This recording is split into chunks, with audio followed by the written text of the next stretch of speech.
Ragers, soirees, explosions, and much more, folks. Welcome to Sagas of Sundry Quests and Answers. I'm Dan Casey. We're going to talk about the latest episode of Goblin Mode in just a minute.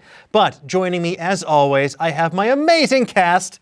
Danielle Radford. Amy Vorpahl. Jason Nguyen. And we have one heck of an episode to talk about. But before we go any further, we have to talk about the episode in detail. We got to get spoilery with it. So if you haven't seen it yet, just fix your life. Cancel your plans. Your child's birthday, that, quinceañera you were invited to, maybe a day at the park. Those don't matter anymore. They will have another birthday. Right now, you gotta watch Goblin Mode so we can talk Goblin Mode. Okay, it's as unhinged as that episode was. Folks, we had a heist. Oh my gosh. Danny, you normally ask me, what did you expect to happen? Was it exactly what happened? And there's I would say that what you all did to surprise me this episode was nearly everything. Always keep them guessing. Yeah, down to, from the moment it started, I was like, well, it's done. You have plenty of time to plan, plenty of time to recruit, but the timeline just kept getting shorter and shorter. You're like, screw it, we're gonna have a party at 8 a.m. See, I was surprised as well because I thought we were delivering stuff, then leaving and coming back, but no one left. No. Just people kept showing up and I'm like, oh, I guess this is happening right now. Yes. Yeah, real monster hours. Those are monster hours. Hours. Yeah, we had a fail. Regular monster hours. Demon time. Yeah, demon time. That demon time is all day apparently. Yeah, monster's gonna monster. To me, that was perfect for me. like that's what I expect from a group of just idiots trying to do a heist. We realistically wouldn't know when a party should happen. No, you wouldn't. I mean, have they ever been to a party?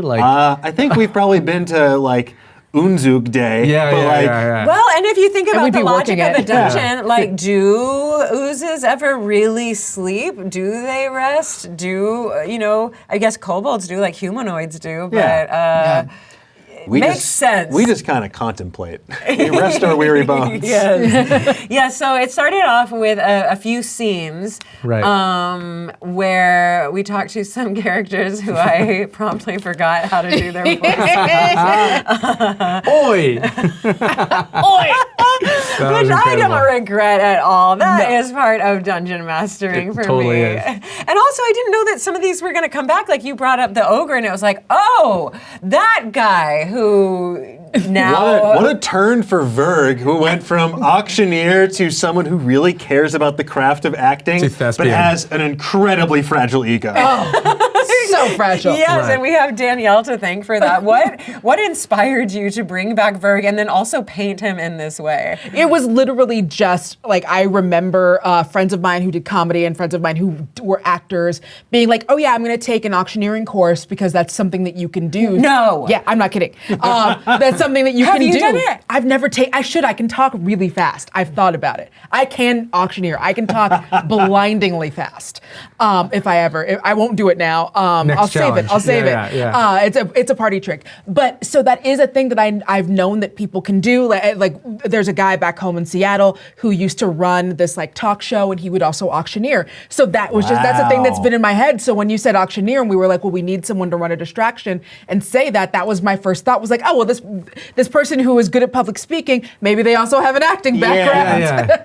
And so that's why I was like, and then I was like, because they also had that previous thing of Busy knows 3 people. And that was the first person that ever told Busy, you're a pretty little skeleton. And so that was like, okay, I know this person for Busy. Wow. And then for Danielle, it was, maybe they have some acting abilities. So that was where that came in to add flavor to just the ogre. I love it. I love it so much. I love that the whole goal was actually, look, when we get down to what the plan was, actually pretty simple. Convince people a kegger needs to be a rager. That's pretty simple. Get extra kegs, and then kind of figure it out from there. Yeah. To me, the thing that kept cracking me up is that we never sort of verbally clearly established that we were going to convince them to throw a party. We're just like, yeah, we'll turn a kegger into a rager. And we all accepted that as gospel. And I was just like, okay. I guess they're having a party now. And we'll send the town auctioneer to do it. Yeah, who was not part of the Fiends United, but wound up working out. Like Fiends United doesn't turn someone down. Yeah. Oh, also, I'm a dwarf and I got kids. Oh, We got some major busy lore. I abandoned I died and like left children behind. I got children's. Between 2 and 5. Yeah, dwarfy kids. Yeah. So busy. What else did you get from that? We go and we do the flashback. And, The classic noise. Classic noise. And so it sounds like Busy was talking with someone else who's like in her group, and Busy very much believes that light that she has been communing with, that she has been talking to, is something good and positive and helpful. And everyone is like, you are being, like, obviously something's in your brain, you are being manipulated, it is something outside you. And Busy's like, don't tell me who I am or what I am and like what has led me.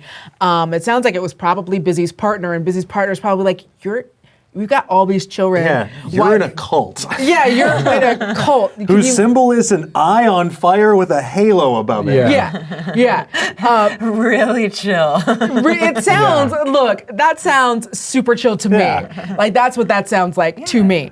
And so, so Busy's obviously having this religious euphoria and or probably being brainwashed before she dies. And then, she wakes up and she's still kind of like processing everything while still trying to like, okay, this is the mission. I don't have a second to like really sit in this. Like, I feel like this will really hit her, because finding out that you have kids is kind of a big deal. So I feel like when there's a moment to actually think about it, Busy will probably give herself a second to be like, and what's with I got kids? Like, Busy doesn't know how long ago this was, if it's a thing where like her kids would still be alive. Would she be a grandmother, babies having babies? She don't know. So there's all of these questions that she will probably have, but she just knew that at the time, she had a very important mission, which was, talk to this dude who rejected her, get something that smells like unzug, and then also like some stuff with a treasure. I had no idea where you were going with the bedsheet, apart from just like wanting to auction I stuff. love that but that came back. Bring that in at the end there. I loved it. Oh my God. What an incredible and It really, treasure. it really was genuinely just like, it's really funny that she's such a fangirl that she would want to own something of his. But if you're gonna do that, if we're gonna take that much time to do a funny thing, it has to come back. Yeah. And so 100%. finding that, so it was always gonna be a thing of like, okay, well, this seems useful. So even if it's funny, I can bring it back another point. So when you open that up, it's like, well, how are we gonna get it all out? I've got a bed sheet.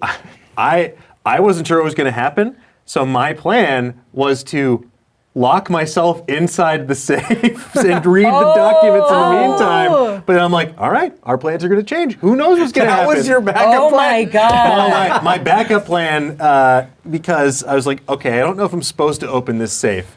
And I did appreciate the mega inspiration mechanic, because I always love in certain game systems, like 10 Candles, for example, where you can share narration rights during these really important moments. And obviously nothing is going to derail the narrative in a way that's going to be counterintuitive or like tell a bad story, but something that's hopefully exciting and opens up new narrative opportunities. And for me, I'm like, okay, Phibbs is someone who's like clearly wants knowledge. He's like, there might be something of Udzug in there. We know that there's a connection to the Sundari. I have to learn more because of his own sort of flashbacks. So he just wanted to, and also got to use the skeleton key mechanic, which is just so good. And I just wanted to see if that was possible. And then when he described what's in there, I'm like, oh, I might have made a huge mistake by opening this, because this is so many things and I am but a weak skeleton. Right. So my real backup plan was, if we're like, if I can't get the safe open, I was going to try and use my mega inspiration to snipe one of the barrels on the way out. That was my backup plan, is to start blasting. Look, we still got time. We can still blast next time. It's all set up. I mean, you definitely did the work to plant the explosion that Busy's after, that all of you are really after, mass destruction, including Loof. But yeah, the mega inspiration was because I knew, from the beginning, you said, like, we're going to go on a heist. And I know that there are some things that are just gonna look. This was a longer episode, but D&D may or may not support exactly what you want to happen. Like there is, we're also doing theater of the mind, so there is geography at play, but it's a little looser. So there's just gonna be something that I know that you'll have in your brains at some point that's gonna be climactic. And boy, like a mega inspired cannonball. I mean, but we also did too. We had one that catapult. Yeah. We had a gun shoot off from Chab, and then we had a whole.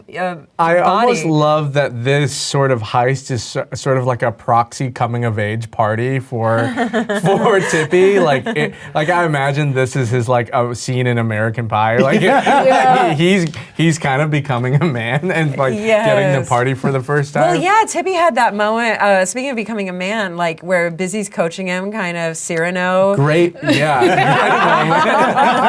With Bakara, who seems at least not completely disgusted because She's not disgusted. I think goblins are just a little more into weird stuff. Yeah, but he may have gotten himself friend zoned, so we'll see what happens there.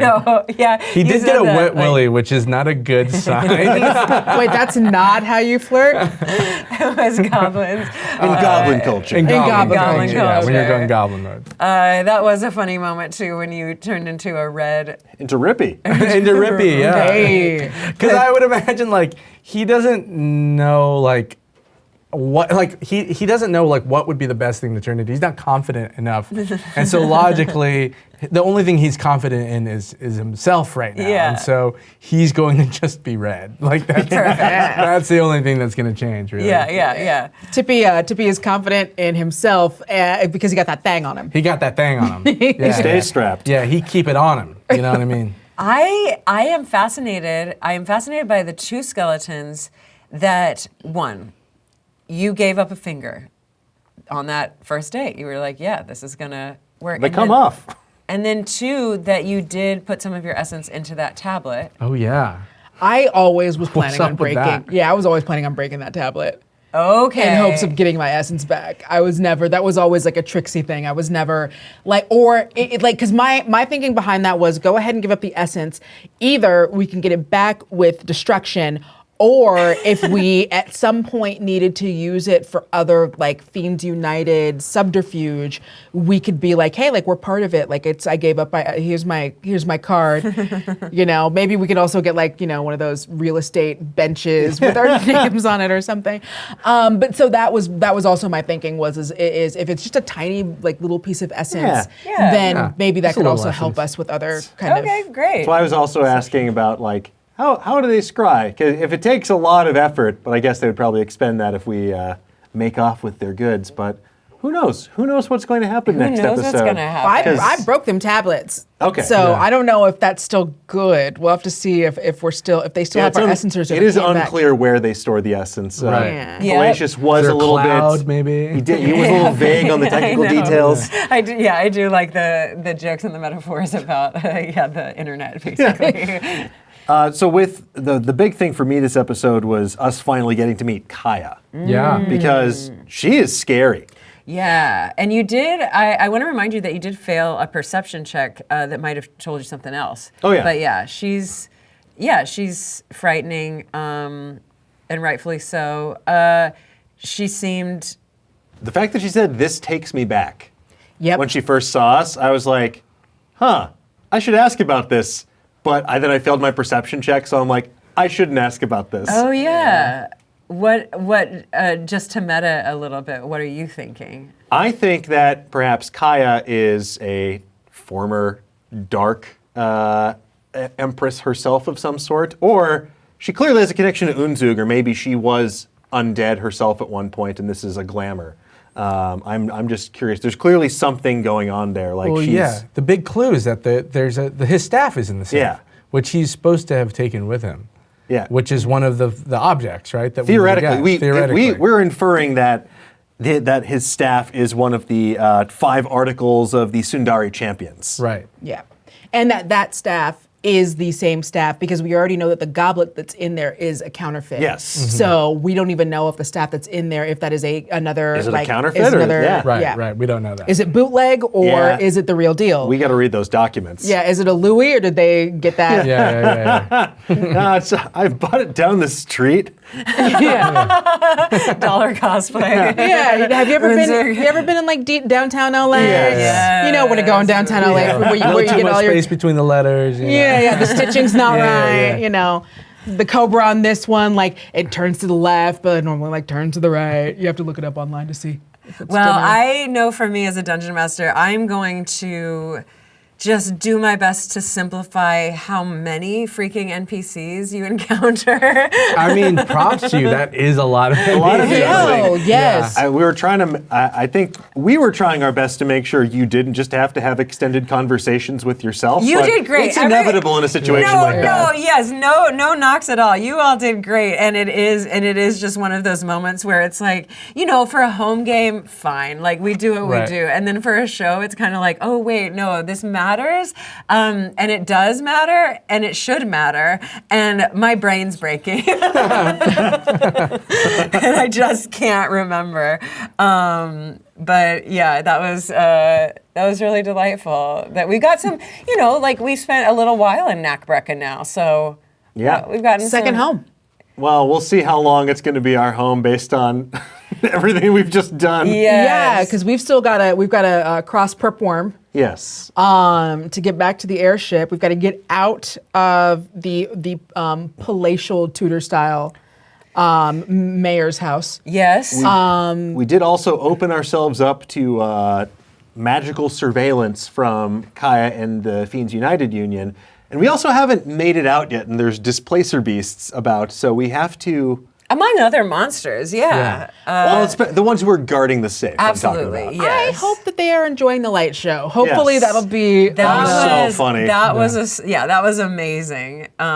It definitely distracted Palacios, and I think they're monsters, right? So they want party debauchery, like Right. hedonism, screaming, loud noises. They want a kegger to turn to a They, rage. Yeah. they Who wanted doesn't? that. Yeah. This was not a hard sell. I think Kaya was the only person who didn't want that. Yeah, especially the illusion of Kaya. Yeah. This is so loud. It's I so also frustrating. love that. What's his face? Chab just started shooting his gun at the ceiling. Police is like, you have to stop. You're a delivery guy. Why are you shooting your gun at the I ceiling? thought I was being like, if I knew that was an option, I would have started blasting. but I think had to- it's very I had to much. cast catapult all sneaky. Yes, it's turning into like the halfling dupper is definitely the brains of the operation, and Yeah. Chab is like a real. I guess his name is Chab. Yeah, for sure. Yeah, he's He's just a not just a so chap. brainy. He's a muscle warm guy. body. Yeah, he's a pulse. yeah, for and he has sure. a warm gun. Well, I'm excited to see what we have in the proverbial chamber as we continue this heist in the next episode because, wow, this left us with a lot of different directions we can go in. The only way out is through. Just a matter of, do we go out through the back door or through the ceiling? We'll find out.